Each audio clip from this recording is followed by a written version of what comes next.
acho que essa coisa do Estado rural eu queria repensar. Mas aí você muda de trajetória. Não, eu escrevi, mas assim. Acho que a gente consegue fazer uma macroeducação se existe uma quarta qualidade.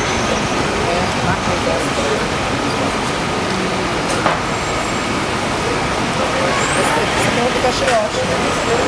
Sério? É. Só que aqui a gente está sabemos que a gente vai fazer tudo isso. Não, então a gente precisa ver.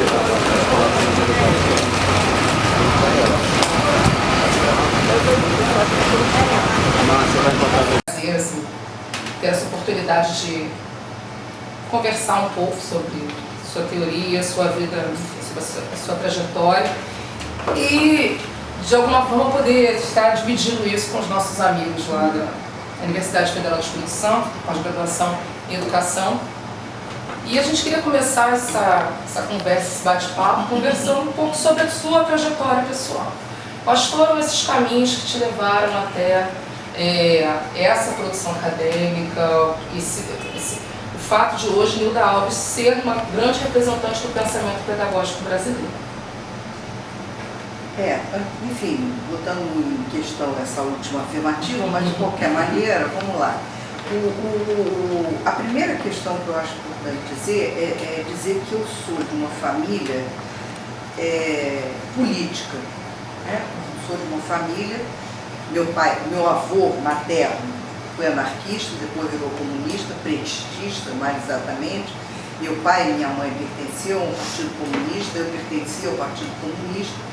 Isso tem um significado importante na vida de uma pessoa, porque, em primeiro lugar, por exemplo, eu tinha 6 anos de idade, tinha recém-aprendido a assinar meu nome quando eu assinei meu primeiro manifesto pela paz, que foi feito no Brasil e no mundo, porque havia medo, depois das bombas atômicas que os Estados Unidos tinham lançado sobre o Japão, que isso se passasse a ser um festival de bombas atômicas pelo mundo afora. Quando eles não gostassem muito, eles iam lá e jogavam uma bombinha.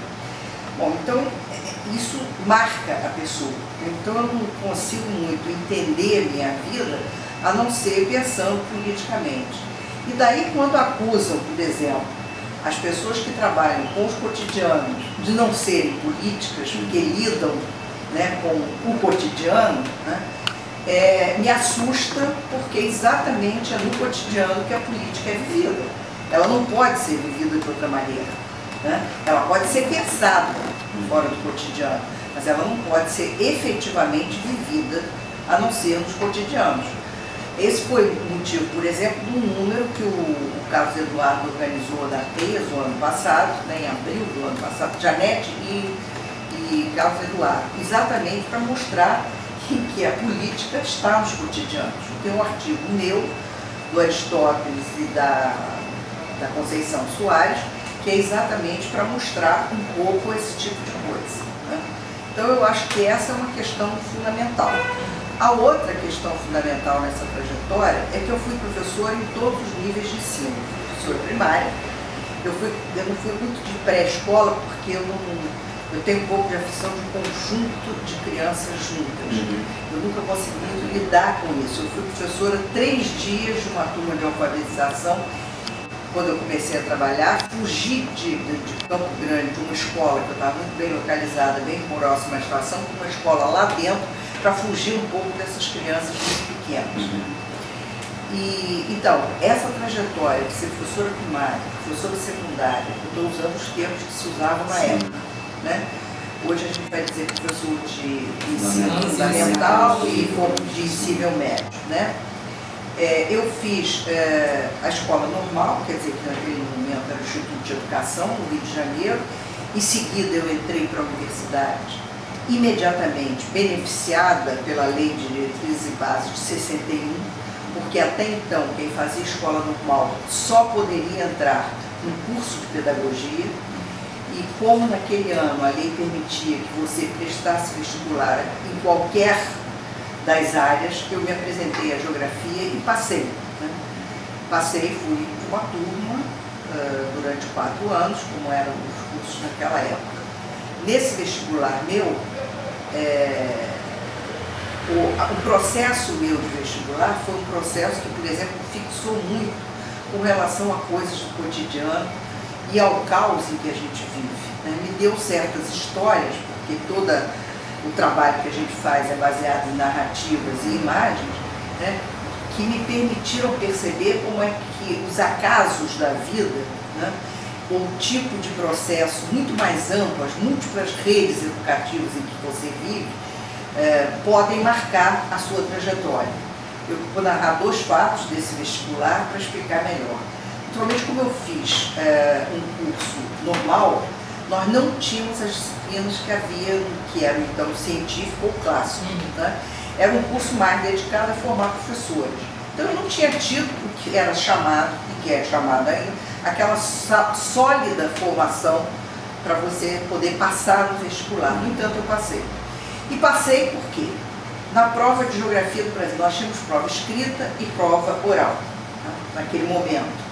Você não fazia prova de todas as disciplinas, você fazia as provas daquela carreira que você estava escolhendo, no meu caso, Geografia e História, porque aquele ano era o primeiro ano que Geografia tinha se separado de História, que então eram juntos. Você fazia português e uma língua. Bom, eu escolhi francês, porque sempre foi uma língua com a qual eu me dei muito bem. Então, na prova oral de Geografia, eram 3 os professores a examinarem e eu caí com o catedrático. Naquela época ainda havia o catedrático, né, que só vai desaparecer com a lei do ensino superior da ditadura. Então, em 68, o catedrático, Hilbert, né, ele olha para mim e diz: você nasceu aonde? Eu disse: nasci no Rio de Janeiro. E ele me disse: mas todo mundo aqui nasceu no Rio de Janeiro. E eu tenho que perguntar geografia regional. Não vou perguntar mais sudeste. Vamos ao centro-oeste. Eu pensei com o meu botão na hora que ele afirmou isso, né? Perdi. Eu nunca tinha estudado a região do centro-oeste. Ele virou-se para mim e perguntou: o que você pode me falar da região centro-oeste? E eu tinha um pai veterinário que falava da criação de gado pelo Brasil, da vida de gado zebu da Índia para o Brasil, que se adaptou bem, e dos cavalos que foram criados aqui, o cavalo manga larga machadora, etc. e tal. E eu então comecei a falar tudo que eu tinha aprendido oralmente, o meu pai falando, a turma toda, que era prova pública, e disse: você foi a melhor aluna até agora. Eu sabia que eu tinha 10. Aí eu fui para a professora ao lado, que era a professora Berta, uma professora de geografia conhecidíssima, respeitadíssima, eu não sabia disso naquele momento, e ela fazia indagação sobre geografia física. Ela olha para mim e faz uma pergunta que é assim: o chão da geografia, quem não sabe isso não merece passar. Ela me perguntou por que o Pinheiro do Paraná, o chamado Pinheiro do Paraná, dá a 600 metros de altitude, dá 600 metros no Rio Grande do Sul e a 900 metros em São Paulo. Eu olhei para ela, fiz ela repetir 5 vezes a questão, eu não entendia e não respondi a questão. É a compensação da latitude e da altitude. Quem não sabe isso não pode passar em geografia, né? Só que eu tinha passado com catedrático, então eu tinha certeza que eu tinha passado. Aquilo baratinho. Então você vê, passei. Fui a 8ª colocada, só passaram 8, ou seja, fui a última, mas passei. Então essa vale a pena compreender, porque eu acho que é assim, você ter um pai intelectual que fala, que gosta de falar do que ele faz, né? Viver dentro de um ambiente onde a discussão faz parte, você se vê frente a um problema em que você está dizendo: eu não sei, mas eu posso falar sobre aquilo. Então seriam as gente compondo o cotidiano, né? Exatamente, quer dizer, como é que o cotidiano, de fato, ele faz você saber coisas que você sequer imagina, saber coisas que eu diria, conteúdos até científicos, que dependendo do ambiente onde você está, ou não científicos, dependendo do ambiente que você está, mas que vão ter valor real e que vão aparecer uma possibilidade de você fazer uso daquilo na medida em que você a situação se apresenta, né? O Bourdieu chamaria isso um pouco de hábitos, né? Que é aquilo que você vai aprendendo nessas situações e quando a questão te desafia, você responde, né? Então, eu acho que essa é uma situação exemplar para mostrar isso, como é que de fato essa coisa acontece. Eu cheguei na geografia geral e também tinha estudado muito pouco, né? Então resolvi abrir o livro, aquilo que se faz muito em escola, e estudei as nuvens. Quando eu fui sortear a geografia física, o ponto era as nuvens. Era a única coisa que eu sabia e foi aquela que caiu para mim e eu passei. A mesma coisa aconteceu com geografia, com história do Brasil, em que eu só estudei os primeiros presidentes do Brasil. Na hora que eu sorteei, saí dos primeiros presidentes do Brasil. Então pode-se dizer que a minha passagem no vestibular talvez pareça a alguns uma grande fraude, mas são ações cotidianas ligadas a casos que são parte integrante dos cotidianos que me permitiu passar nesse vestibular. Fiz o curso razoavelmente, em seguida passei a profissão também razoavelmente, talvez tendo uma das maiores autoridades, como você falou, educacionais do Brasil, certo? Apesar desse início que a tantos pareceria apavorante e pouco classificado. Vai perder a hegemonia que ela tem, né? Enfim, eu tenho a sensação que o que a gente vai ter que fazer é implodir o modelo de universidade que a gente herdou, né? Disciplinar, etc. Mas com todo o poderio que as disciplinas têm. Hoje, por exemplo, a educação está enfrentando numa luta de morte exatamente isso. O que essas áreas hoje estão falando é que a educação tem que desaparecer como área. Ela não é uma área científica, ela não é importante, ela precisa desaparecer porque nós, engenheiros, administradores, entendemos muito mais disso, como se prova pela atual circunstância da administração educativa no Brasil, e sobretudo nos estados e municípios. Então, eu tenho a impressão que essa reivindicação de mudanças, né, ela existe no ar, ela existe com uma sólida situação existente de agora formar professores vai dar dinheiro, então nós das áreas diversas precisamos formar os professores, né? Evidentemente que eu gostaria de viver uma situação onde nós, na Faculdade de Educação, pudéssemos formar os professores, fossem eles de que disciplina fossem, e que eles fossem para outros institutos receber aquilo que é necessário para o professor saber, né? Enfim, o que eu penso tem pouquíssima importância, porque isso é uma coisa que tem a ver com muita gente, com muitas universidades, com muitos países, né? Agora,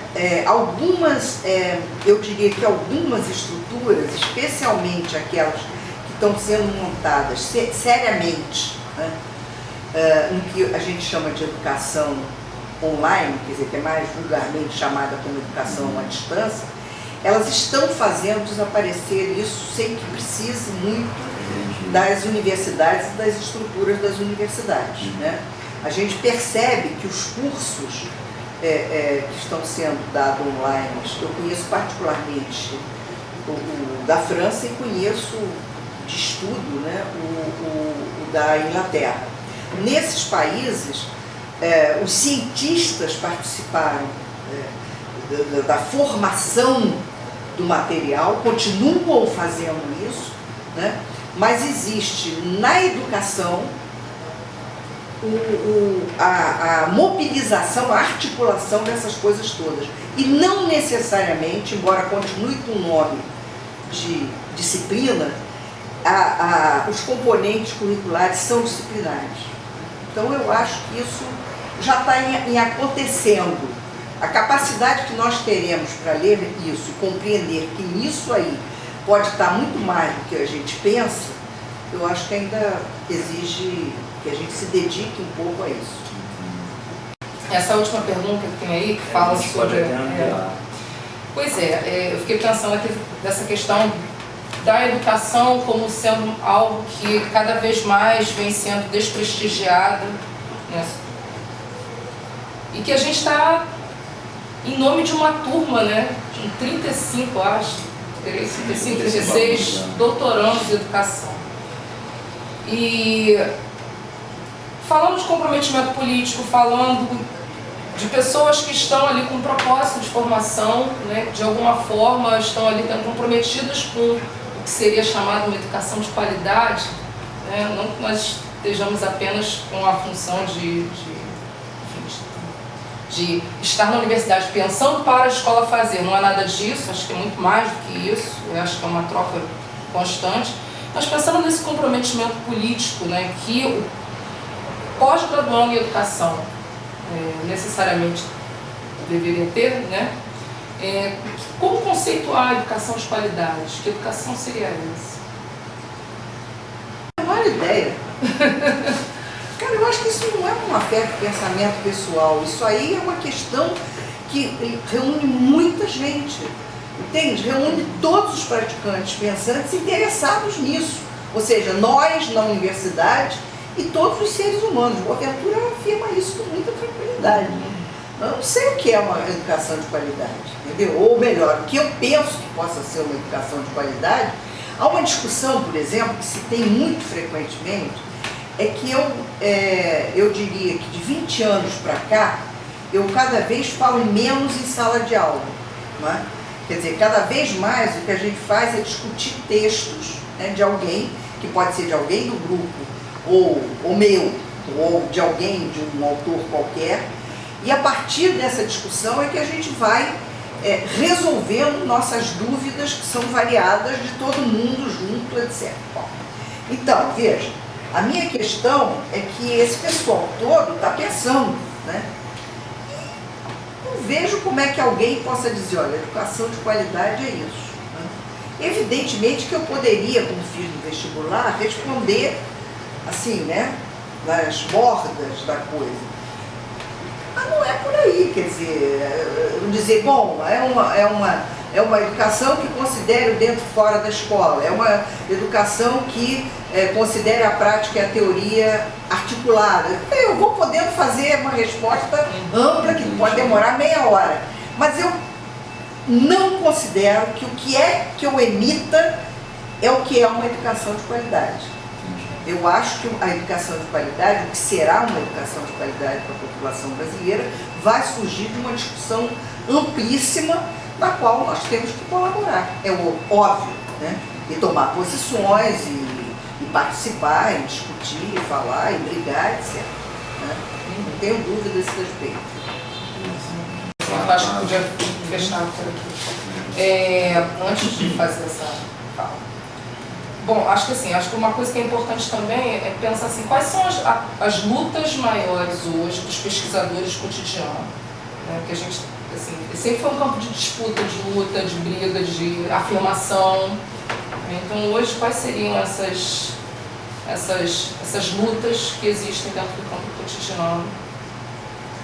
Olha, a minha experiência política é que as lutas surgem porque existe o cotidiano e os adversários dos cotidianistas, né? Que eu não gosto da palavra, cotidianista.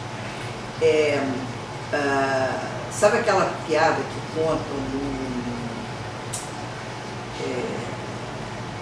gente, aquele que tinha pernas tortas, o universitário, a área das pesquisas, ela precisa ser uma área o tempo todo de confronto. Ela não pode ser uma área, sabe, de mar tranquilo, assim, de tipo mar morto. As pessoas podem não ter as mesmas ideias, né? Senão onde a gente fica, porque senão não dá como você fazer avançar. Entendeu? Dizer, cheguei aqui, parei, estou aqui, que bom, já temos tudo feito, e aí não tem nada. Não, tem muita coisa ainda para fazer.